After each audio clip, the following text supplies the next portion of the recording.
In today's video, I'm going to show you how to fix the error QuickTime not available on PowerPoint 2010.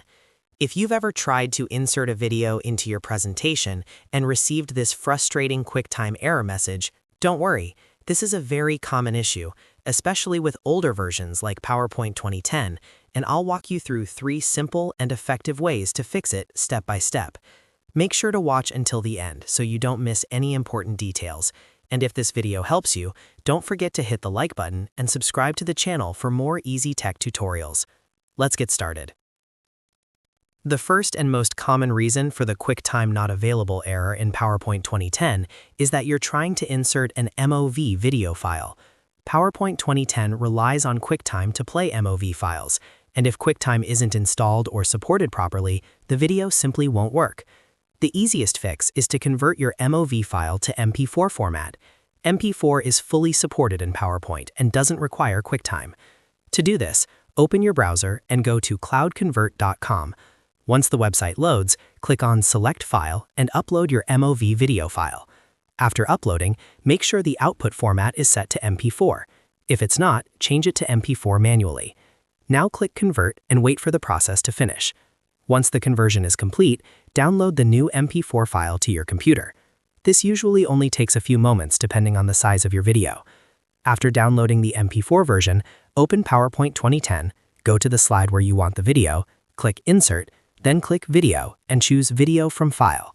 Select the newly converted MP4 file and insert it. In most cases, this alone will completely fix the QuickTime not available error. If you're still facing issues, here's the second solution.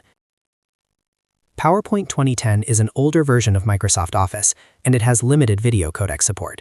Updating to a newer version of PowerPoint can permanently solve compatibility problems. To check for updates, open PowerPoint and click on File in the top left corner. Then click on Account. In the Account section, look for Update options. Click on it, then choose Update Now. If updates are available, install them. If you're using a very old standalone version of Office 2010, you may want to consider upgrading to a newer version of Microsoft Office or Microsoft 365. Newer versions have built-in support for modern video formats and no longer rely on QuickTime for playback. Now let's move to the third fix, which is about properly embedding your video. Sometimes the error appears because the video file location has changed, or PowerPoint cannot properly link to it. To fix this, first locate your video file on your computer. Copy the video file and paste it directly onto your desktop.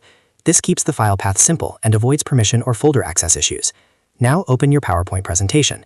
If you already inserted the video, delete it from the slide. Then go to Insert, click Video, and select Video from File again. This time, choose the video file directly from your desktop and insert it fresh. After inserting, save your PowerPoint presentation immediately. It's also a good idea to keep the video file in the same folder as your PowerPoint file if you plan to move it to another computer. That way, you avoid broken links and playback errors. So to quickly recap, first, convert MOV files to MP4 using cloudconvert.com. Second, update PowerPoint or upgrade to a newer version if possible. And third, reinsert and properly embed the video from a simple file location like your desktop. One of these methods will almost always fix the QuickTime not available error in PowerPoint 2010. If this video helped you solve the problem, make sure to hit the like button and subscribe to the channel for more simple and practical PowerPoint and software tutorials. Thanks for watching, and I'll see you in the next video.